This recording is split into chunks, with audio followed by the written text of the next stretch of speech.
Piscataway, New Jersey. In his weekly news conference on Monday afternoon, Jedd Fisch unknowingly forecasted the Huskies' future flaws. "We really know we've got to play our best football," Fisch said 4 days prior to UW's Big Ten road debut. "We've got to bring our brand of football that we're trying to work through right now in our process, being disciplined and being physical. We need to finish a few more plays." UW was the more talented team on Friday night, as evidenced by an astronomical edge in total yards, 521 to 299. The Huskies threw for 314 yards and 2 touchdowns and ran for 207 yards and 7.1 yards per carry, without committing a turnover, statistics that typically equate to easy wins. But they were not more disciplined, and they were not physical enough when they needed to be. That failure loomed large in UW's 21-18 loss at Rutgers on Friday night, as a furious rally abruptly ended when Grady Gross' 55-yard field goal attempt landed left as time expired.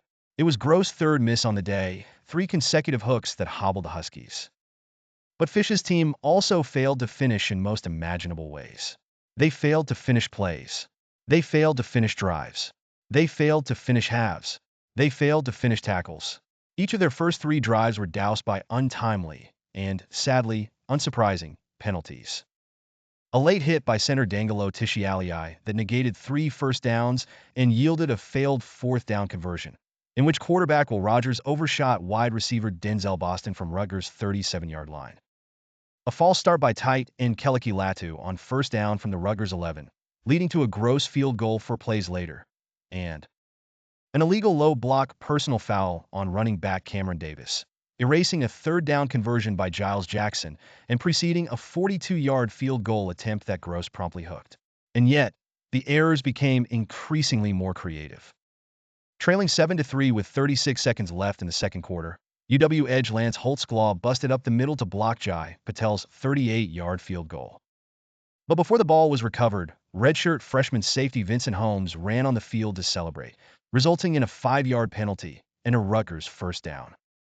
Poetically, cruelly, perhaps inevitably, the Scarlet Knights scored on the very next play, when quarterback Ethan Kaliakmanis lofted a floater that wide receiver Ian Strong climbed cornerback Elijah Jackson to corral for a 15-yard touchdown.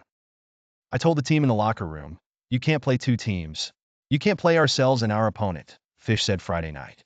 Rogers, who was an otherwise efficient 26 for 36 for 306 yards and 2 touchdowns, failed to finish as well. On 3rd and 3 from the 4-yard line late in the first quarter, Rogers looped a rainbow into the corner of the end zone, but Giles Jackson broke off his route and failed to bring it in. UW's opening drive of the second half similarly died on the doorstep, as Rogers' tipped pass missed a wide-open Jackson in the back of the end zone on 4th and goal from the 2. "That falls on me. I take full responsibility for that," Rogers said. "I need to find a way to not get that ball tipped on 4th down.